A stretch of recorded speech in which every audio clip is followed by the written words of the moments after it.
욥의 답변과 회복 욥기 42장 1절에서 6절, 10절로 17절 말씀입니다. 욥이 여호와께 대답하여 이르되 주께서는 못하실 일이 없사오며 무슨 계획이든지 못 이루실 것이 없는 줄 아오니 무지한 말로 이치를 가리는 자가 누구니이까. 나는 깨닫지도 못한 일을 말하였고 스스로 알 수도 없고 헤아리기도 어려운 일을 말하였나이다. 내가 말하겠사오니 주는 들으시고 내가 주께 묻겠사오니 주여 내게 알게 하옵소서. 내가 주께 대하여 귀로 듣기만 하였사오나 이제는 눈으로 주를 배옵나이다.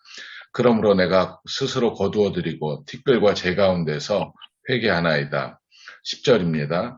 욥이 그의 친구들을 위하여 기도할 때 여호와께서 욥의 공경을 돌이키시고 여호와께서 욥에게 이전 모든 소유보다 갑절이나 주신지라. 이에 그의 모든 형제와 자매와 이전에 알던 이들이 다 와서 그의 집에서 그와 함께 음식을 먹고 여호와께서 그에게 내리신 모든 재앙에 관하여 그를 위하여 슬퍼하며 위로하고 각각 캐시타 하나씩과 금고리 하나씩을 주었더라.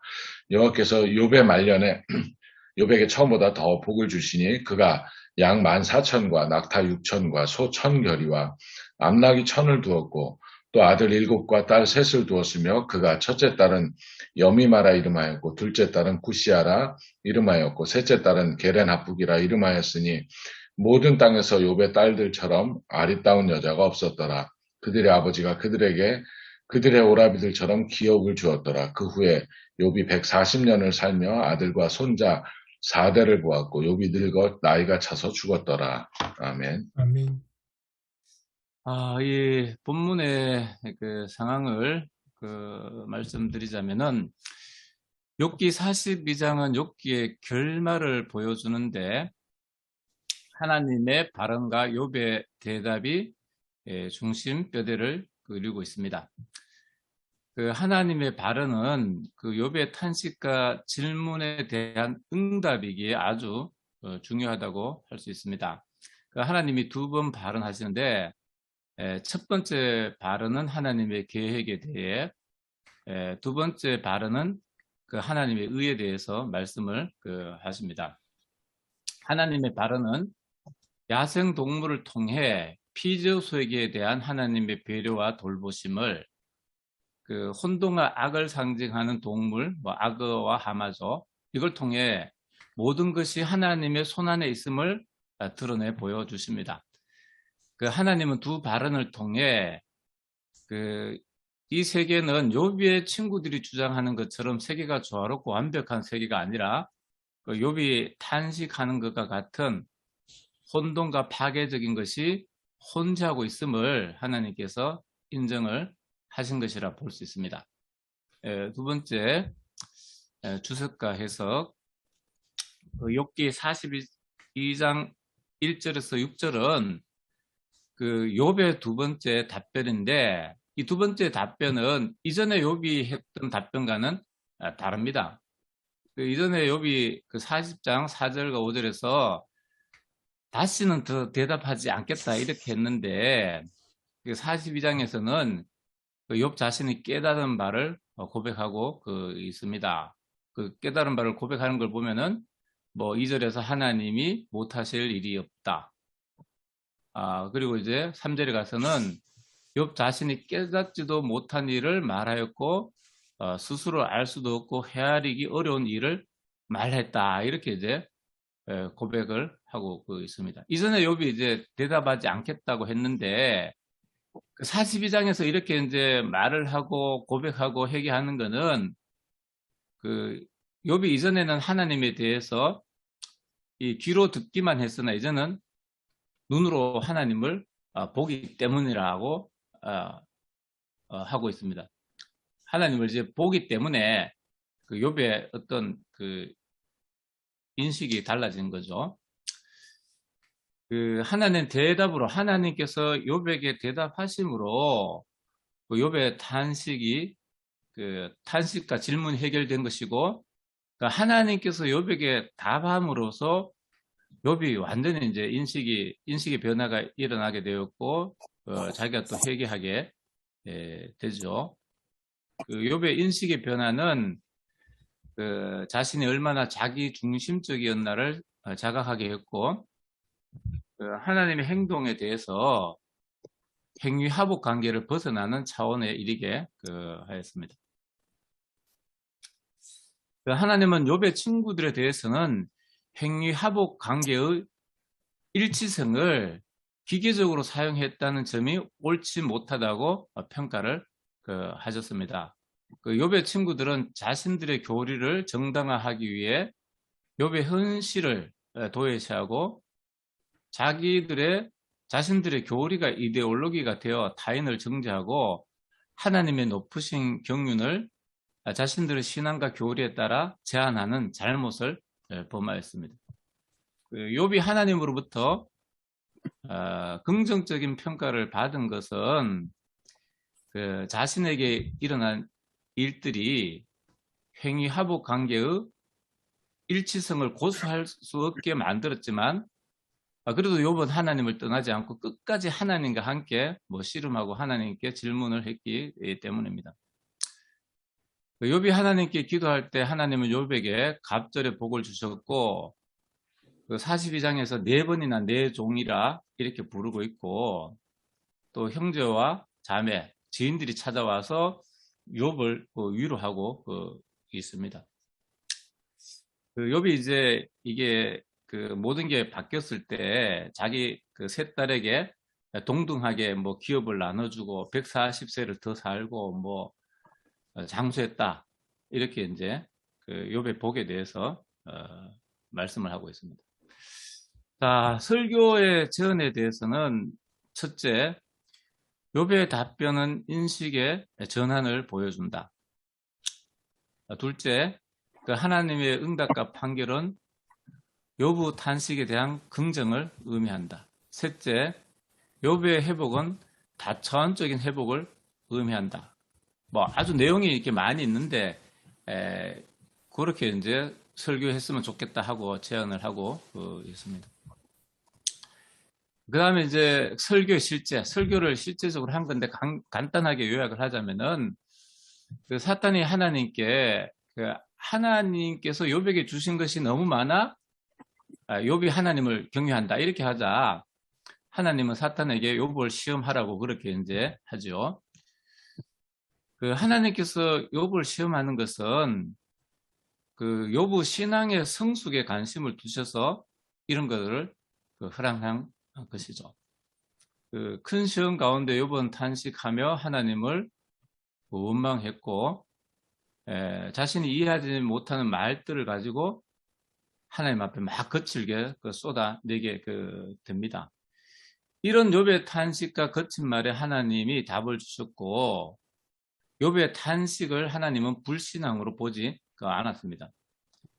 고난당하는 사람이 보일 수 있는 합리적인 신앙의 태도로 하나님이 여기셨습니다. 하나님이 욥에게 답변을 주시고 친구들이 잘못됐다고 그렇게 이제 판결을 내리자 욥의 인식이 전환이 되게 되었고 욥이 회개하게 됩니다. 자기 중심적인 삶에서 타인을 중보하는 삶으로 바뀌게 되고 또 하나님의 복도 욥에게 임하게 됩니다. 자, 오늘 이제 이 전체 말씀을 들으면서 함께 나누며 생각해야 될 것은 제가 이렇게 간단하게 해봤는데 욥의 인식의 변화는 하나님의 답인가 자기 깨달음인가 그거에 대해서 한번 나눴으면 좋겠고 그리고 이제 오늘 이 예배 강단에서 길게 설명해 놨는데 6절의 분명한 의미를 한번 이렇게 나누면서 그걸 분명하게 했으면 좋겠습니다. 그리고 우리가 늘 교회를 섬기고 성도들을 돌보는데 알 수 없는 고난을 당하는 성도들을 잘 돌볼 수 있는 방법이 어떤 것인지 한번 나눠봤으면 좋겠다. 이렇게 간단하게 나누며 생각할 것에 대해서 정리를 해봤습니다. 이상입니다. 제가 해야 될 것은. 예.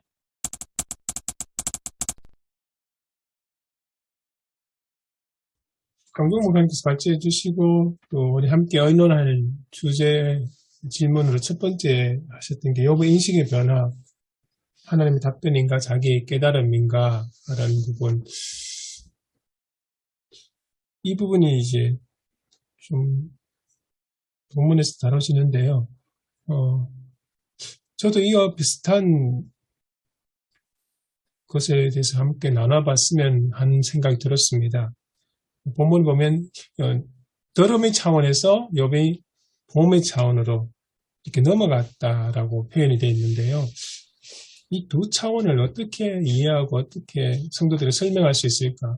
어떻게 보면 신앙에서 참 중요한 이렇게 차원의 변화인데 이걸 어떻게 목사님들은 이해하시는가? 그런 것에 대해서 한번 이야기를 좀 나눠봤으면 좋겠습니다. 제가 예배 강단에서 이해하기로는 자기 중심적 인식에서 자기의 인식의 한계를 깨닫고 하나님의 신비를 인정한다는 그런 느낌인지 아니면 하나님을 그동안 지적으로 이성적으로 알다가 그 너머에 있는 더 위대하신 하나님을 경험한 것인지 목사님들 생각은 어떠신가요? 그러니까 그 앞에 처음 시작할 때 욥이 우수 땅에 살고 있다라고 하는 그 말 안에서 벌써 욥이 가진 하나님에 대한 하나님을 대한 그 한계, 하나님을 아는 거에 대한 한계가 전제되어 있지 않은가. 아까 최영재 선수 다 얘기했지만 그냥 멀리서 이렇게 간접적으로 이성적으로만 알던 하나님을 이제 하나님과 대화하면서 하나님을 제대로 만나고 보니까 내가 알던 하나님보다 훨씬 더 크신 분이다. 이렇게 깨닫지 않았을까라는 생각이 듭니다. 목사님께서 만약에 성도님들께 설명하면 그러니까 욥이 내가 이제는 하나님께서 듣기만 하는데 이제는 본다라고 했을 때 이 더럼과 봄을 신앙의 그 단계라할까요? 신앙의 수준, 신앙의 차원 어떻게 설명하시면 좋겠습니까? 그게 조금 궁금합니다.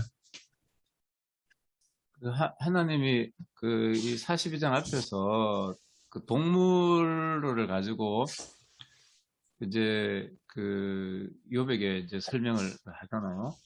동물을 가지고 욥에게 설명을 할 때 설명하는 게 어떻게 보면은 하나님이 욥의 상황을 이해를 하시고 설명을 하시고 그 설명을 듣고 욥이 이제 하나님께서 이 모든 세계를 주관을 하시고 그리고 이제 욥은 늘 이제 의로운 사람이 고난을 당하고 나는 이렇게 고난 당할 그게 없는데 고난 당하니까 그걸 이해를 못했는데 욥의 친구들은 계속해서 이제 당신이 그렇게 고난 당하는 건 당연하다, 제 결과다, 계속 이제 그런 밀어붙이잖아요.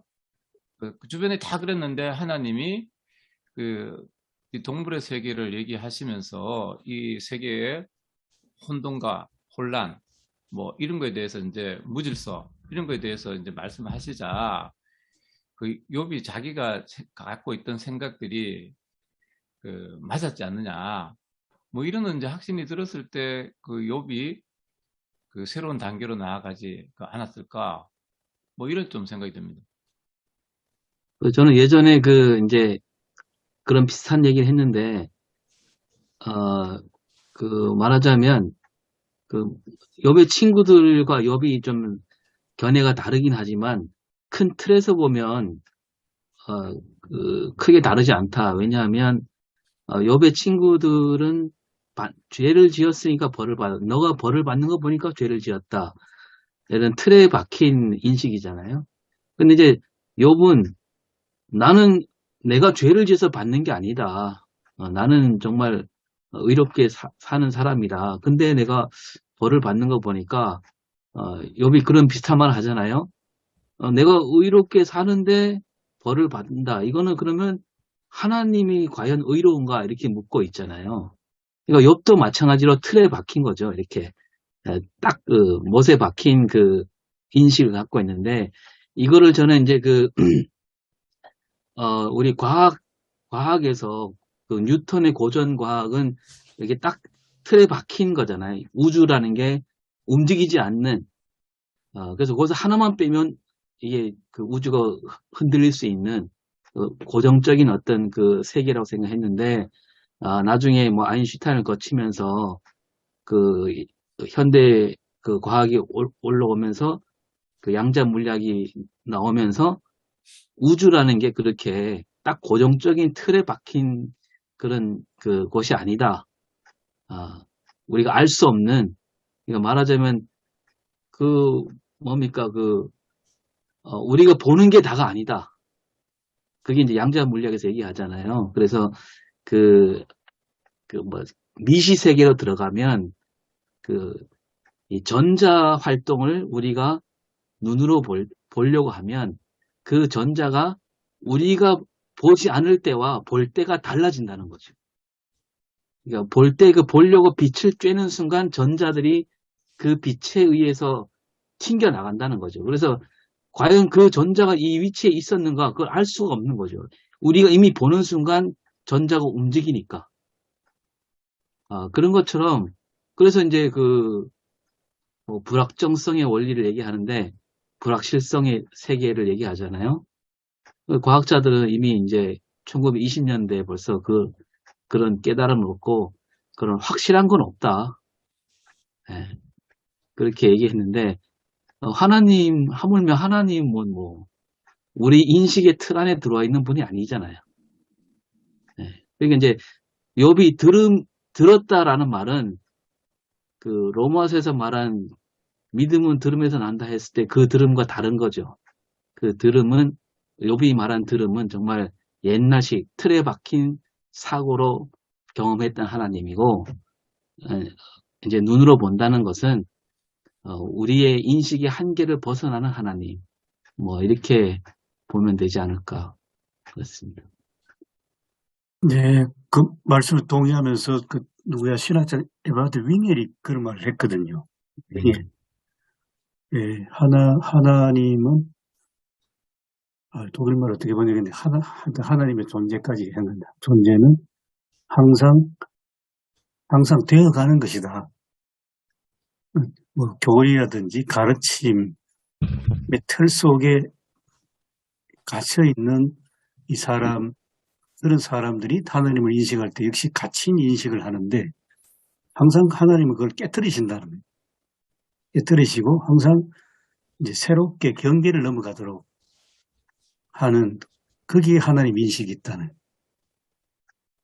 결국 불가지로는 아닌데 네. 말씀하신 것처럼 이 항상 고정되고 고착된 것을 깨트리고 넘어가게 하시는 하나님. 저는 오성희 목사님 말씀 들으면서 또 그 생각이 들었습니다.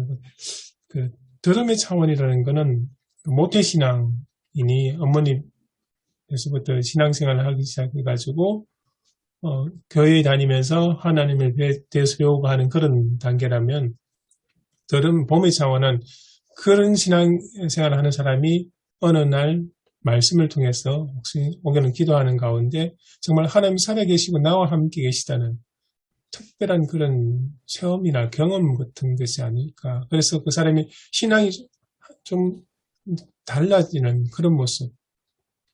그러니까 막연하게 하나님, 부모님이나 교회로부터 배웠던 하나님에 대한 교육의 차원에서 정말 내 생활 속에서 기도에 응답하신 하나님을 경험하고 또 갑자기 어느 날 그 말씀이 하나님 말씀을 내게 들려오고 믿어진 그 순간을 경험했던 그런 사람, 그런 단계가 아닐까 그런 생각이 들었습니다. 저는 일방 통행적 신앙과 쌍방 통행 신앙을 좀 그렇게 한번 생각을 해봤는데 앞장 부분은 욥의 신앙은 이제 의인이잖아요. 의롭게 사는 것이고 그 나중에 이제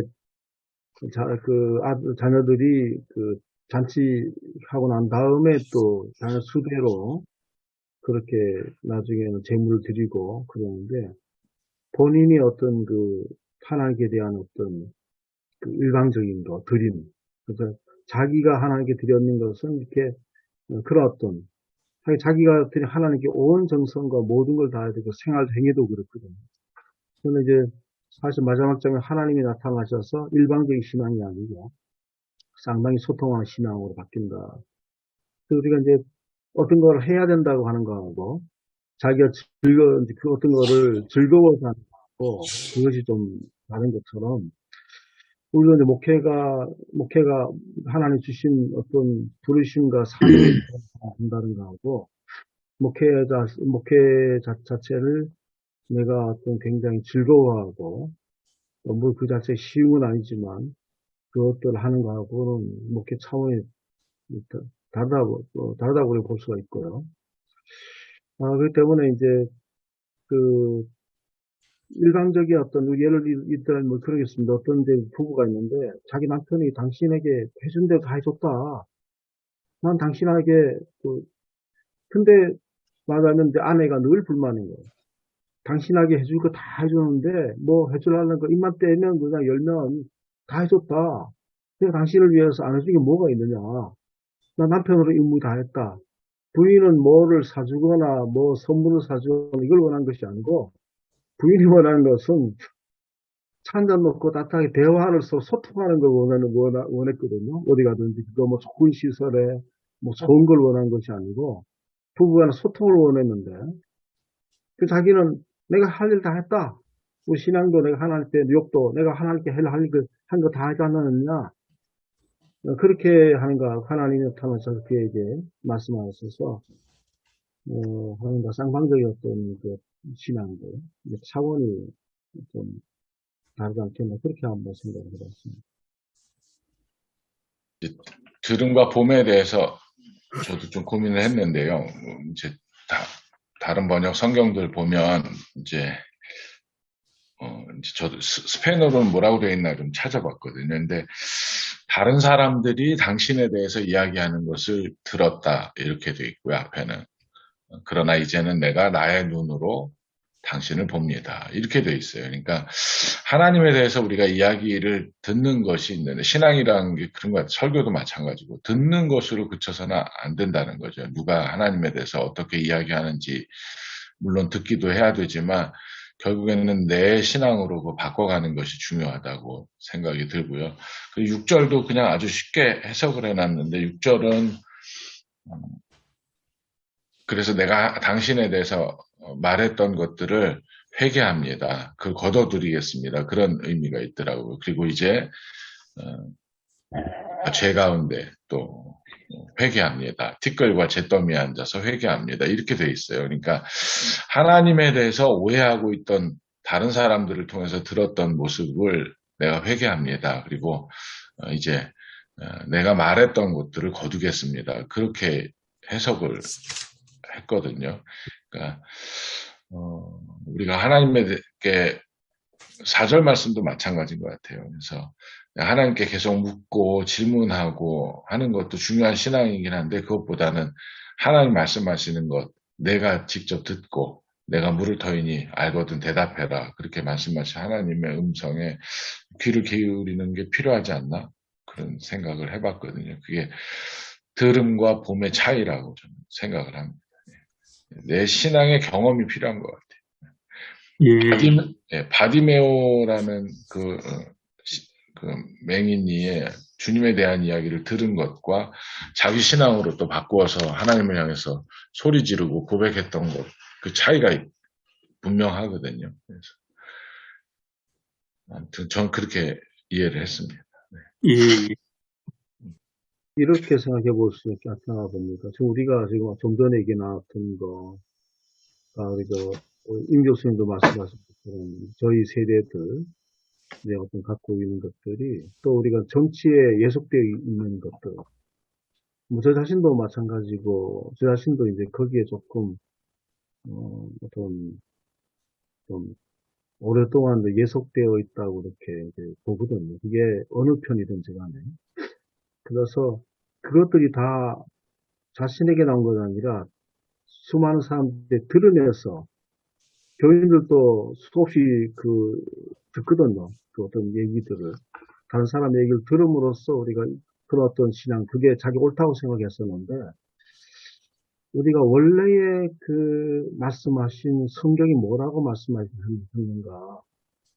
예수 그리스도가 무슨 말씀하셨는가? 원래 원복음으로 우리가 돌아가야 그런 인간성도 회복되고 어떤 슬픔에 관해서 슬퍼할 수도 알고 기뻐할 수도 알고 또 아까 또 재난을 당한 사람들과 함께 마음을 같이 할 수도 알고 그렇게 되는데 이 정치에 예속되어 있거나 또 일방적인 다른 사람들이 얘기했었던 그런 뭐 유튜브든지 뭐 에 대해서 예속되어 있어서 이제 그런 것으로부터 벗어나게 우리가 하는 게 필요하다. 그렇게 하면 들음과 보는 신앙이 정말 거기서 탈피해야 되지 않겠나. 거기서 좀 벗어나도록 우리가 원래 복음을 좀 찾아줘야 되지 않겠나라고 하는 그런 생각을 목회 현장에서 좀 많이 하고 있습니다. 어떤 얘기를, 그들이 원하는 얘기를 해주거나 아니면 싫어하는 얘기를 하거나 이게 중요한 것이 아니고, 원래 성경에서 하나님이 어떤 말씀을 하셨는가, 예수 그리스도를 어떻게 사셨는가, 라고 하는 거를 찾아서 이야기해 주는 거, 원래 것들을 회복하는 게 중요하다. 그런 얘기를 조금 저도 하려고 했습니다. 조금씩, 좀 얘기하는 것이 달라지는 것을 조금 느낍니다. 하나님을 사실은 볼 수 없는 분이잖아요. 뭐 물질적인 분이 아니신데 볼 수 있는 방법을 찾는다면 굳이 이제 계시된 하나님을 우리가 경험하는 건데 그 하나님이 당신을 계시하는 방법들이 자연을 통해서도 또 사람을 통해서도 예수 그리스도를 통해서도 또 뭐 역사를 통해서도 계시하시는 여러 가지 방법들이 있는데 그 하나님의 계시된 모습들을 우리가 경험하는 것이 이제 보는 것이라고 저는 생각하거든요. 또 다른 방면으로. 근데 듣기만 해서 안 된다는 거죠. 듣기만 정광훈이나 뭐 이런 사람들 얘기하는 거 계속해서 지금 같은 이야기들 하시는데 계시된 하나님이 아닌데 그 사람의 이야기를 그게 전부인 양 듣는 것으로 그치는 신앙에서 우리가 벗어나야 되는 거죠. 어떻게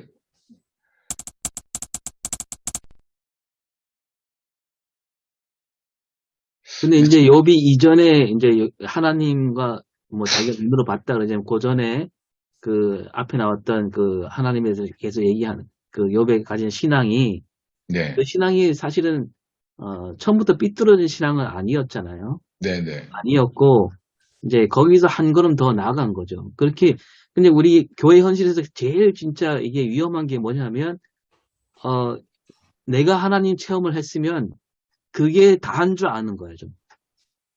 네. 그 이전에보다 내가 이제 아무튼 어떤 회심 체험이나 아니면 신비 체험이나 이런 걸 하게 되면 와, 이제 나는 하나님을 다 알았다.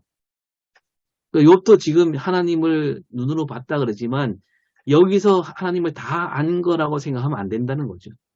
욥의 지금 이 상황에서도 한 걸음 더 나가야지만 또 하나님을 더 많이 알게 되고 계속 우리는 알아가는 과정에 있는 거지. 욥의 요 상태가 끝난 상태가 아니라는 것도 우리가 짚어줘야 되지 않을까 그런 생각이 듭니다. 예, 맞습니다. 아주 중요한 말씀. 그러니까 김성기 목사님 말씀이나 오 목사님 말씀을 이렇게 합하는 그게 굉장히 중요한 것 같아요. 하나님의 계시를 통해서 하나님을 인식하는데 그건 굉장히 부분적이고 그렇기 때문에 현재 42장의 욥도 이 하나님을 내가 눈으로 봤습니다 해도 그는 100%가 아니고 그냥 역시 부분적으로 알 뿐이고 앞으로 계속 해서 변화되고 자기의 어떤 인식의 한계와 틀을 계속 깨나가야 된다는 그런 말씀. 우리 목사들도 좀 자기가 알고 있는 하나님, 자기가 어떤 신학 과정 속에서 자기가 어떤 인식했던 하나님에 관해서 마치 절대적인 것처럼 그렇게 교인들에게 얘기하잖아요. 특히 우리가 최근에 알고 있는 예도 있지만 어떤 교회에 자기가 아는 하나님이 최고인 것처럼 교인들에게도 강요하고 그렇게 똑같이 만들도록 그렇게 하는 것들이 우리가 분명히 불임에도 불구하고 교인들도 똑같이 하도록 하는 이런 것들이 이제 우리가 목회 현장에서 또 교회 현장에서 나고 있거든요. 그래서 나 자신도 솔직하게 교인들 고백이 아주 중요하다. 내가 아는 하나님이 전체가 아니다. 내가 아는 하나님, 목사가 아는 하나님이 절대적인 것도 아니고, 내가 신학 과정에서 알고 있었던 하나님도 인식 절대적인 게 아니다. 그런 것도 솔직하게 우리 교인들한테 이야기하고 할 필요가 있을 것 같습니다. 그러니까 내가 아는 그 하나님 절대적으로 그렇게 강요하고 그렇게 하는 어떤 강단에서 그런 일들이 많이 일어나고 있거든요. 그러니까 저는 그게 이제 지난번에 욥기 설교할 때도 그런 얘기 했는데 결국은 그게 이제 창세기로 돌아갔잖아요. 그 아담과 하와가 지은 죄가 그 선악을 알게 하는 나무 열매잖아요. 근데 우리가 이제 이 나무, 이 열매 이름을 자꾸 줄여서 선악과 선악과 하니까 거기에 대한 의미가 조금 더 이렇게 깊이 들어가지 못하는 것 같은데 성경에는 선악과라고 표현한 적이 한 번도 없고 늘 선악을 알게 하는 나무라 그러거든요. 그러니까 그 아담과 하와가 하나님처럼 자기가 알고 싶은 욕망. 그래서 그 나무를 열매를 보니까 지혜롭게 할 만하게 보인다 그러잖아요. 그러니까 사람이 너무 자기가 다 알고 싶어 하는 거. 그러니까 뭐 단지 뭐 더 공부를 하고 싶다 그런 의미를 넘어서서 자기가 모든 걸 다 알고 있다라는 그런 생각들이 오히려 어떻게 보면 하나님 앞에 죄악이 되고 하나님 앞에 죄악이 될 뿐만 아니라 다른 사람에게 대해서도 그게 그 어떤 악을 저지르는 도구가 되지 않는가. 그래서 그 우리말에 모름지기란 말이 있잖아요. 그래서 하나님 앞에서 늘 모름을 지키는 사람으로서 살아가야 된다. 이렇게 얘기하고 싶습니다. 예, 그렇죠. 인식론 차원에서. 그런 점에서 보면 그 고린도전서 13장 마지막 12절이 참 중요한 것 같습니다. 제가 이렇게 표현하는데요. 우리가 지금은 거울로 보는 것 같이 희미하나 그때는 얼굴과 얼굴을 대하여 볼 것이요.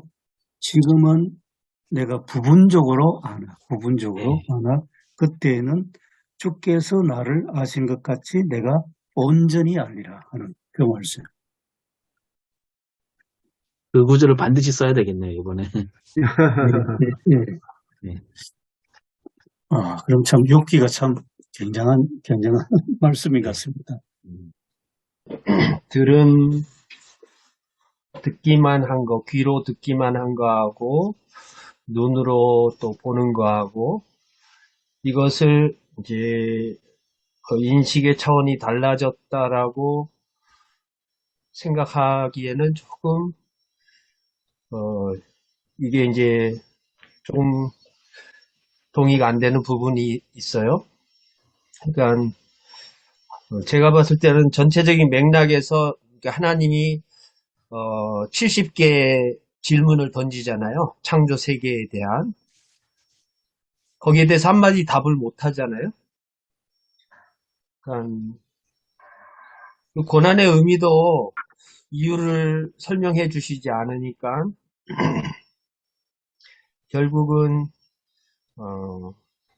하나님의 주권적인 영역에 대한 초월적인 부분에 대한 인식이 아닐까라는 생각을 해봐요.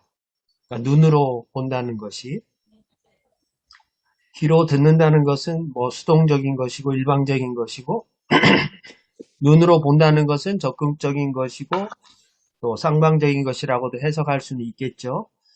어쨌든 이제 그 욥기의 맥락에서 보면 하나님의 질문 앞에 도저히 대답할 수 없는 인간, 고난의 이유를 모르지만 고난을 겪어야 되는 인간, 그리고 인간의 인식과 경험조차도 하나님 앞에서는 이렇게 해소되지 않는, 해명되지 않는 그 모호함 가운데 인생을 걸어가야 되는 인간의 모습이 아닐까. 그럼에도 눈으로 본다는 것은 그 너머에 계신 하나님의 초월적인 영역에 대해서 내가 어느 정도의 인식을 가지고 위탁하는 것이 아닐까. 네, 제 말도 좀 애매모호해지는데요. 그래서 그 고통스러운 통증과 그 내면의 슬픔을 가진 많은 사람들에게 있어서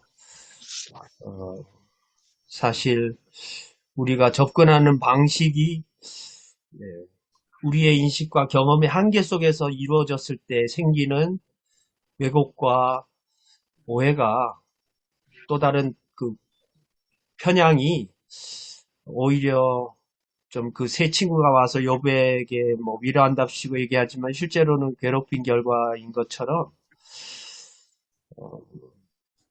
뭐 좀 이 고난에 대한 문제, 또 이 인식에 대한 문제, 또 이런 고난을 겪고 있는 사람을 이제 돌봐야 되는 목회자로서의 입장, 이런 것들 좀 많은 생각을 하게 됩니다. 여기 김승원 목사님 두 가지를 말씀하셨죠. 두 가지를. 하나는 이제 그 욥의 인식, 그 하나는 그 우리가 고통받고 있는 그 성도들을 대하는 자세, 뭐 그렇게 하신 것 같은데, 그 이게 그 욥의 그 인식의 변화인지, 그 아니면은 그 하나님을 그 욥이 그 이해를 하고 어떤 새로운 뭐 체험을 해서 이제 확실히 한 건지, 그 부분에 대해서는 저도 이게 정리를 하면서 그 인식의 변화라고 했는데, 이게 인식의 변화는 우리는 인식의 변화는 가끔 겪잖아요. 가끔 인식의 변화는 우리가 이제 이렇게 하는데, 이걸 인식의 변화 말고 다른 말로 뭐 표현할 수 있는 게 없는가 생각해 봤는데 그게 잘 없더라고요. 그 인식의 변화 말고 다른 말로 뭐 할 수 있는 그게 잘 없고, 그리고 이제 그 우리가 그 고통받고 있는 성도들을 대할 때 이게 우리가 말한다고 해서 되는 건 아니다. 말한다고 우리가 뭐 이렇게 말한다고 해서 그게 그 사람들의 고통을 이해를 하고 참여하는 게 절대로 안 될 것이다.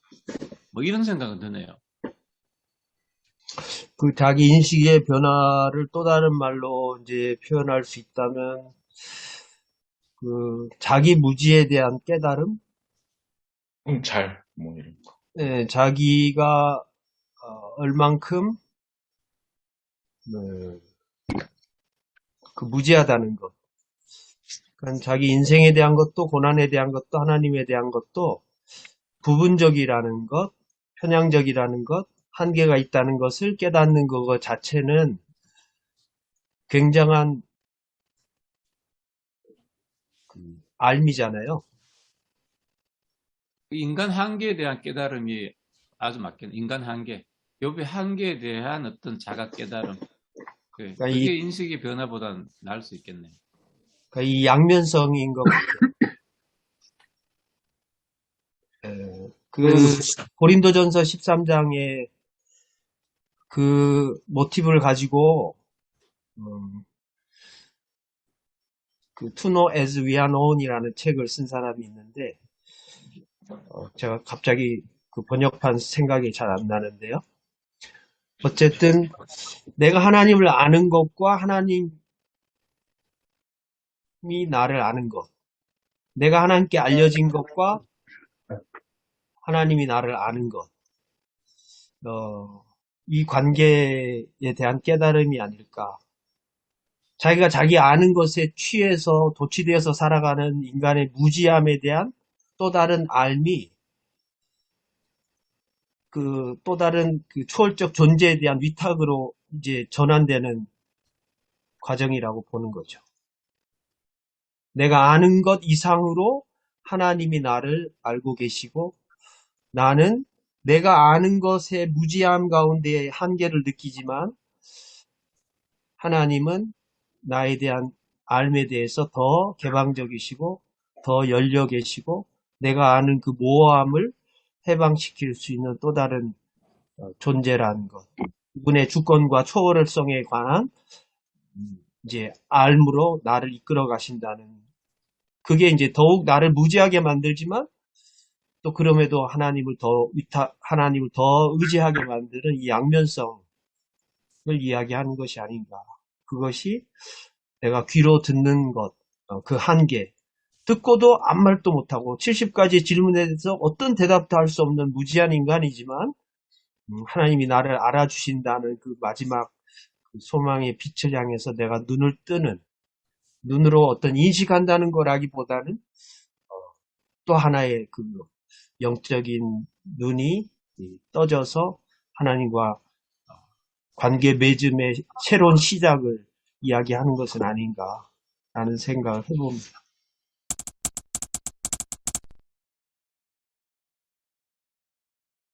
그 사실 욥기가 뭐 의인의 고난에 대해서 알려주는 책이라고 하지만 아무리 읽어봐도 욥이 받는 고난의 어떤 왜 그런 고난을 받는가 거기에 대한 어떤 답을 주는 책이 아니잖아요. 예, 예. 하나님도 얘기할 때 욥한테 나중에 야 사실은 내가 너한테 고난 주고 싶어 준 게 아니라 사탄이 와서 그랬다 그런 말씀 안 하시잖아요. 네. 우리가 고난의 이유를 다 물어도 알 수가 없는 것 같아요. 어제 제가 이제 그 설교 중에 그 얘기를 했거든요. 이제 내가 사망의 음침한 골짜기를 다닐지라도 그렇게 다윗이 고백을 했는데 고난의 이유를 묻거나 뭐 내가 왜 이런 고난을 당하는지 뭐 원인을 찾거나 그러지 않거든요. 근데 그 인생이 당하고 있는 여러 가지 고통의 신비를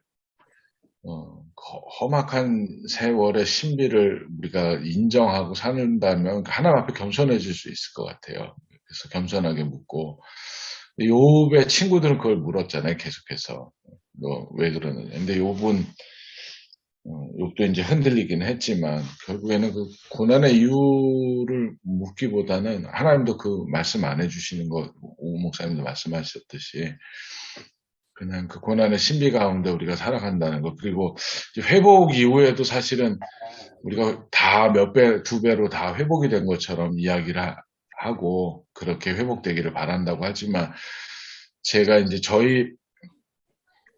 저는 이제 동생을 우리 어머니가 이제 어렸을 때 잃은 거거든요. 초등학교 4학년 때니까.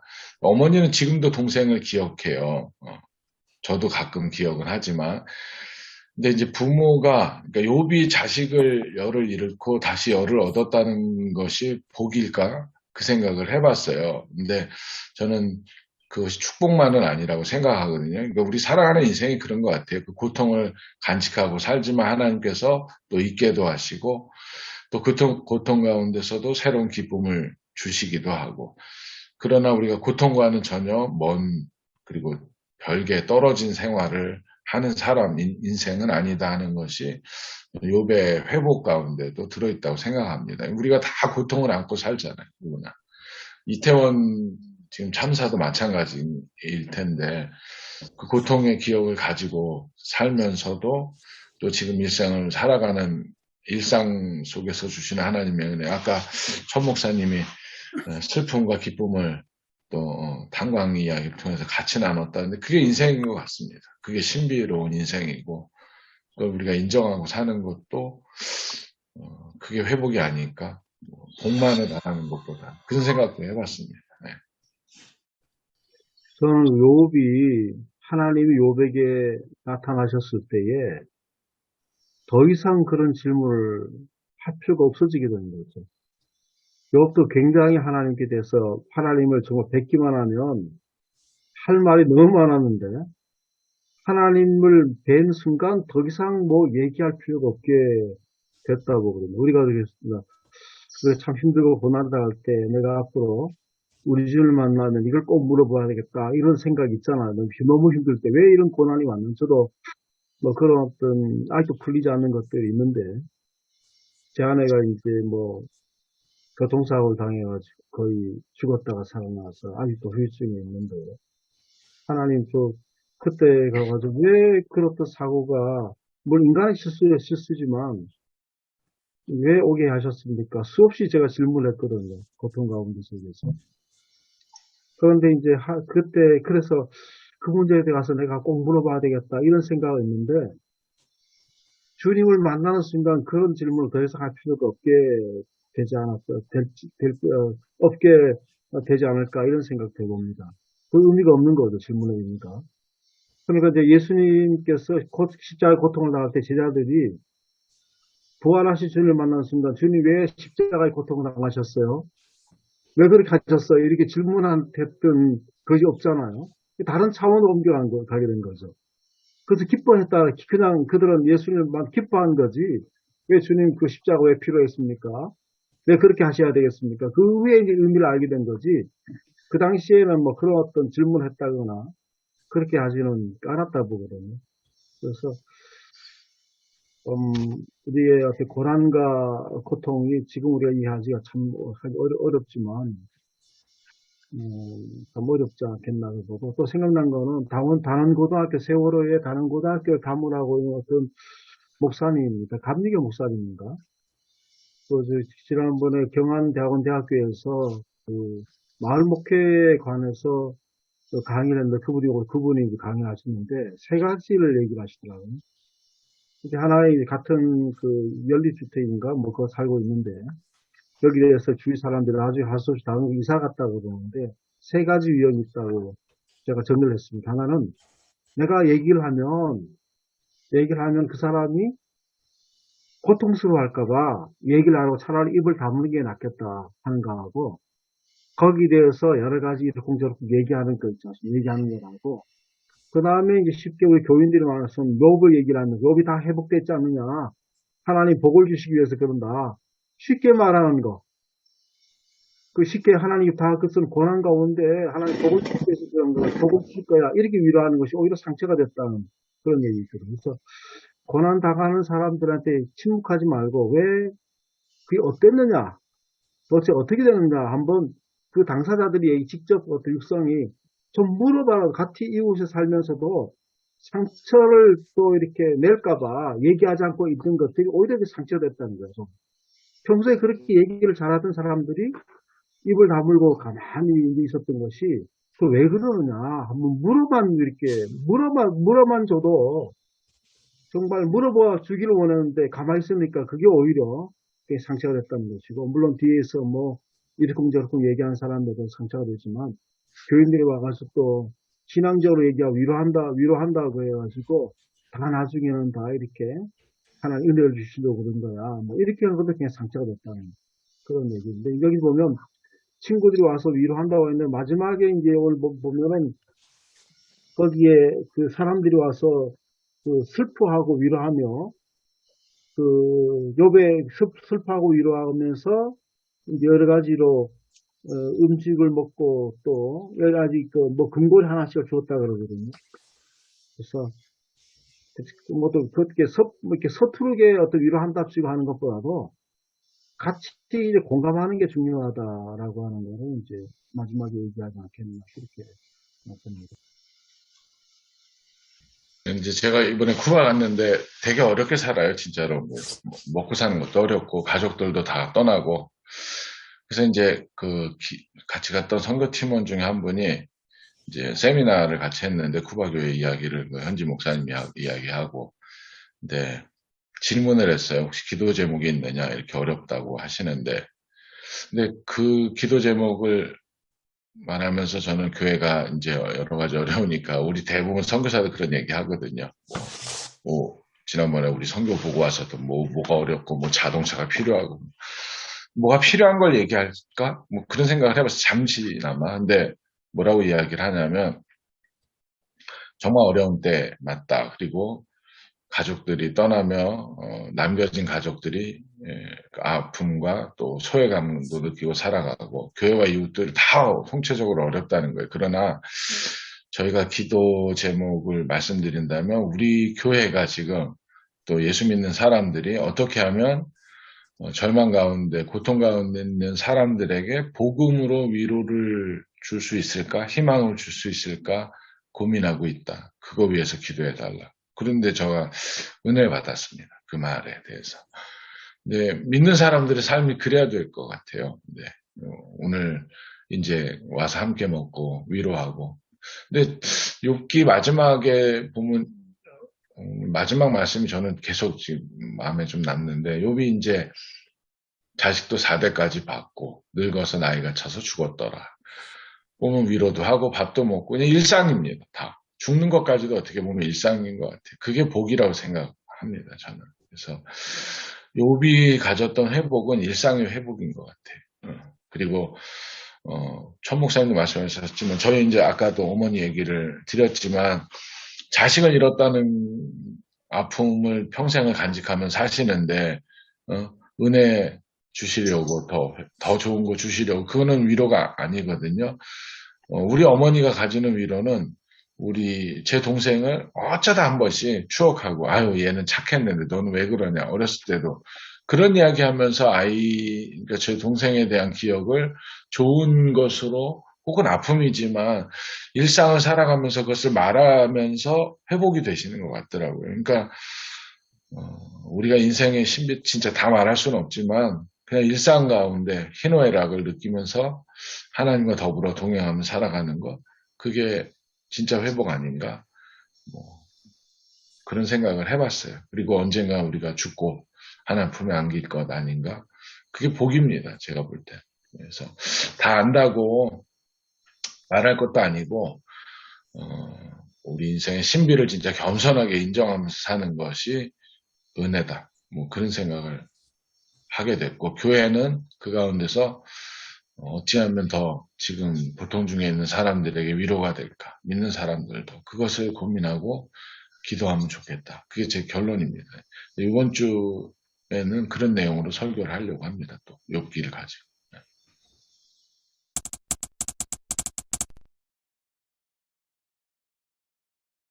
시간이 그렇게 많이 남지 않았는데 조금 이야기하셨던 것을 정리하면서 이번 주 설교를 어떻게 하실지 한번 이야기를 나눠봤으면 좋겠습니다.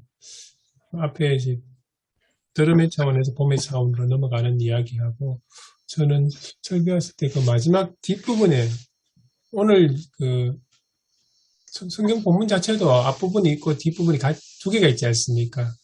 그걸 어떻게 연결시킬까? 그것도 한번 고민해 볼 필요가 있을 것 같습니다.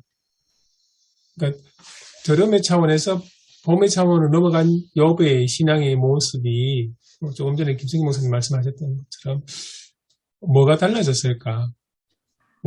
제가 발견한 예배와 강단에서는 욥의 삶이 이전에는 자기중심적인 삶에서 타인을 위한 중보의 삶으로 이렇게 바뀌었다는 그런 내용을 읽었습니다.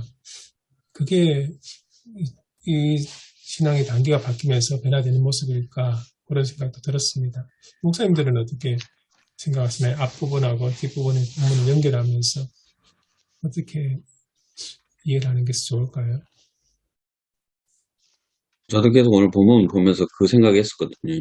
뒷부분이 지금 연결이 되어 있는데 이걸 어떻게 해석하고 어떻게 연결할까? 근데 김성희 목사님이 방금 얘기하신 게 저한테 방금 많은 도움이 됐거든요. 그래서 그러니까 여기서 본문에서도 나오고 강단에서 나오고 대배 강단에서 나오지만 두 배의 축복 그리고 더 회복하는 그거보다는 일상의 회복이 훨씬 더 좋은 것 같고 그게 맞는 것 같다는 생각을 하고 제가 이번 주에 그랬거든요. 설교할 때 더 이상 세상 사람들은 복음을 들으려고 하지 않습니다. 복음을 보고 싶어 합니다라는 얘기를 했었거든요. 이게 거기 들으면서 봄으로를 그렇게 좀 연결을 하려고 하고 있고요. 그리고 하나 질문하고 싶은 게 지금 저희들이 고린도전서 13장을 이야기하려고 하고 있잖아요. 이게 대표적인 사랑장이잖아요. 그러면 과연 이 욥기를 마무리하면서 이걸 사랑으로 연결을 할 수 있나? 연결을 해도 되나라고 질문을 드리고 싶거든요. 하나님의 사랑과 욥이 하나님을 바라보는 이 사랑이 더 깊어져서 이 관계를 회복하는다는 식으로 해석을 해도 될지를 한번 여쭤보고 싶습니다. 그러니까 우리가 고린도전서 13장 아까 9절부터를 이야기하면 사랑장 중간에 있는 거잖아요. 그리고 맨 마지막에 그중에 제일이 사랑이라고 이야기를 하는데 그래서 이걸 사랑으로 해석해도 무난한 건지 아니면 괜찮은 건지 아니면 너무 왜곡된 건지를 제가 질문을 드리고 싶습니다. 그 조용필 노래 중에 바람의 노래 있잖아요. 아무튼 뭐 자기는 뭘 잘 모르지만 그러나 그 해답이 사랑이라면 세상 모든 것들을 사랑하며 살겠다. 아멘. 네. 그게 이제 뭐 욥이 뭐 하나님을 잘 모르고 고난의 의미도 잘 모르지만 답은 사랑이다. 이렇게 연결을 해도 되지 않을까. 제목 바람의 소리라고요? 바람의 노래 바람의 노래. 바람의 노래. 예, 한번 찾아보겠습니다. 한번 보세요. 그러나 임 교수님 말씀하신 것처럼 이제 뭐 아까 인식론에 대해서 얘기하셨잖아요. 그래서 우리가 내가 있는 고통이나 고난 모든 것들에 다 대해서 다 그런 것들을 현재 우리가 모르잖아요. 근데 그것들이 하나하나 어떤 그 알아가는 과정 속에 있다. 저는 이제 고등학교 때 이게 여러 가지로 좀 청소년기가 좀 힘들게 보냈거든요. 그래서 또 신앙적으로도 그렇고 고등학교 때는 거의 뭐 교회를 안 갔으니까요. 나중에 이제 그러면서 이제 그런 의미, 왜 그런 어떤 고난, 그 가정적으로 어렵고 힘든 어떤 일들을 너무 많이 겪어서 왜 왔느냐, 뭐 이런 고난들이 지금도 다 풀리지 않은 고난인데, 그런 것도 있었는데, 그러면서 이제 다시 제가 회심하고 돌아와서 이제 그렇다고 해서 그 문제를 다 푸는 건 아니고, 의미 다 해소된 건 아닌데, 그 하나하나 이제 가면서 조금씩 좀 알아가면서, 만약 거기에 계속 머물러 있었다면 제가 목회하기 어렵죠. 다른 사람을 돌보거나 대인관계 자체도 어려울 수도 있고, 목회자도 힘들 수 있는데, 뭐 지금 목회를 결정을 한 다음에도 고난이 끝난 건 아닐 것 같거든요.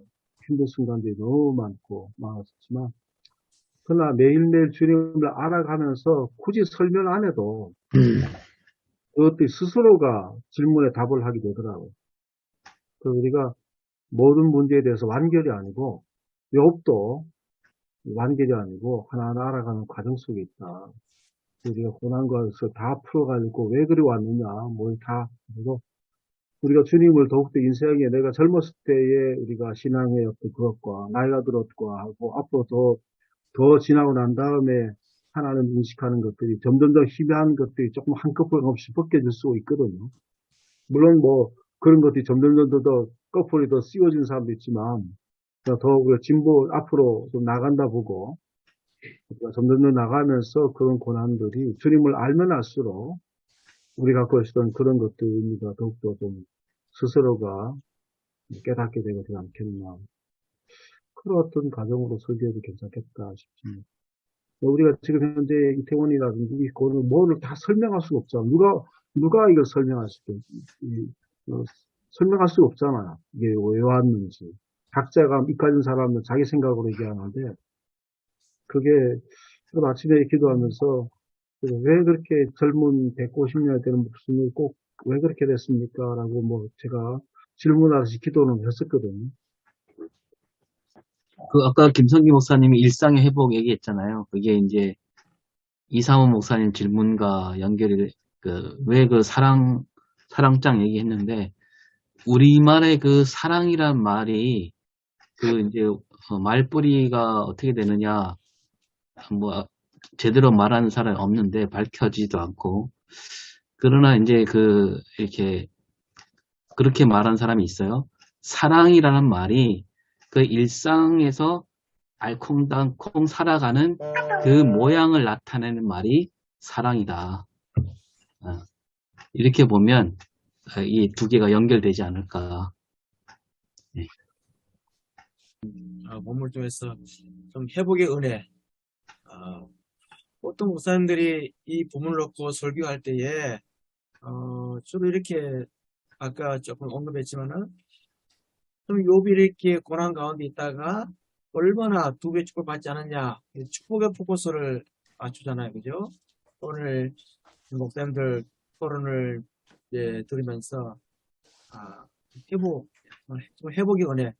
아까 목사님 일상의 회복이라 굉장히 참 많은 공감이 가는데 고난과 어려움이 있는 사람들하고 공감하고자 하는 그 노력, 그 기본적인 신앙조차 우리가 같지 않으면 어떻게 그 욥의 상황을 이해할 수 있느냐. 결국 피상적인 그런 어떤 것에 매몰될 수밖에 없는데, 그래서 결국 우리는 사람들과의 공감, 또 그리고 나가서 예수님이 우리와의 공감하기 위해서 이 땅에 오셨고 십자가를 짊어 주셨고, 그래서 결국 우리가 쉽게 판단하고 쉽게 결론내는 것을 욥의 친구를 통해서 보았듯이 그런 것 참 굉장히 조심해야 된다. 그러면서 이제는 욥이 물론 내 중심에서 하나님 중심으로 바꾸어가는 과정 속에서도 우리 또한 좀 그리스도의 사랑으로 이렇게 함께 품는 그런 믿음으로 나가지 않나. 그래서 저는 회복의 은혜 이렇게 포커스를 맞추어서 설교를 준비해 볼까 합니다. 오늘 발제를 제가 하기는 했지만 저에게 준비를 하면서 이번 주 설교는 일관성을 갖추기가 참 쉽지 않겠다. 좀 그런 생각이 들었습니다. 그 하나님의 그 응답과 판결이 있고 욥의 답변이 있는데, 그 다음에 이제 그 다음에 그 욥이 그 복도 받고 자기 중심적에서 다른 사람을 돌보는 그런 사람으로 뭐 바뀌고 뭐 그랬는데, 그런 걸 전체 다를 어떻게 하나로 엮어서 일관성 있게 선포를 할 건가, 잘 안 되더라고요. 그게. 예, 그게 참 그게 어렵겠다 하는 그런 생각이 좀 들었습니다. 아버지, 이 아침에도 여러 목사님들이 함께 말씀을 살피며 나누게 하심을 감사를 드립니다. 한 주간 동안 말씀을 잘 준비해서 성도들을 복되게 하고 교회를 든든히 세워 나가며 세상에 하나님의 나라를 선포할 수 있는 목사님 될 수 있도록 주님 함께 하시기를 원합니다. 이태원 참사로 인해서 고통과 아픔을 당하던 유족들을 주님께서 위로하시고 다시는 이 사회에 이런 아픔이 있지 않도록 우리 목사님들이 더욱더 기도하고 하나님의 나라를 굳건하게 이 땅에 세워 나갈 수 있도록 주님 함께 하시기를 원하옵고 예수님의 이름으로 기도드리옵나이다. 아멘. 제목을 저는 이제 섬김 그 아름다운 빛으로 했는데 제목을 잘못 지어갖고 후회가 많은데요. 섬김으로 이루는 나라 이렇게 하려고 하다가 더 좋은 제목이 없을까 하다가 고민했는데 장고 끝에 악수를 든 것 같고, 이제 요지는 뭐냐 하면 이번에 이태원 참사를 얘기하면서 뭐 실적 올리기에 급급한 그 공무원들, 그런 나라가 있고 정말 안전과 예방에 신경 쓰는 나라, 그런 나라가 있는데, 우리가 보통 생각하기는 그런 안전과 예방, 국민들의 생명을 우선으로 여기는 나라가 더 좋은 나라고 선진국인데, 하나님 나라는 그걸 넘어서서 섬김으로 이루는 나라다. 이렇게 이제 하려고 했는데 제목부터 삐끗하는 바람에 제대로 전달이 됐는지 조회수가 확 줄었더라고요. 하나님의 길이란 제목으로 전했거든요. 그래서 초대교회는 별명이 그 길을 걷는 사람들이라는, 초대교회 교인들의 별명이 그 길을 걷는 사람들이라는 이거 얘기하면서, 그러니까 제자들이 그 길을 걷는 사람들의 표본이 됐던 제자들의 첫 모습이 그러지 못한 모습이었잖아요. 그래서 그 하나님의 길을 가는 그 사람들의 본문 말씀을 통해서 섬김, 종, 대속 이 이야기하면서 우리가 이렇게 걸어가야 한다 이야기하고, 어제 저희 부목사님이 나이가 많으시거든요. 어제 부목사님은 퇴직을 했습니다. 조기 은퇴하셨는데 그래서 부목사님 얘기도 하면서 저희들 하나님의 길을 걸어가는 겸손한, 섬기면서 겸손하게 하나님의 길을 걸어가자고 그렇게 설교했습니다.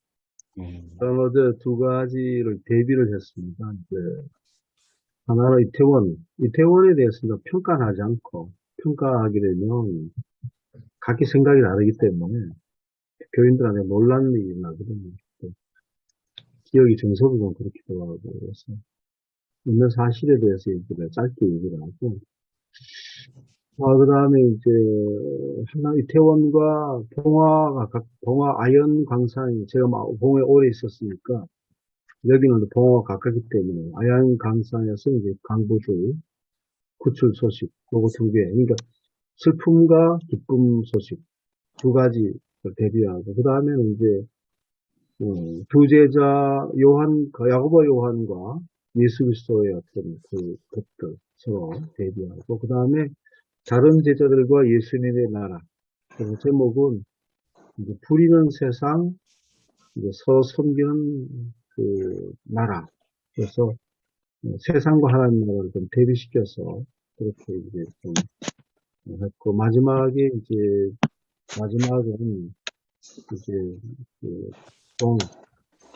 주인과 종, 지배자와 종, 이 두 가지 구도로 했습니다. 그 다음에 이제 하나는 또 부리는 것과 섬기는 것.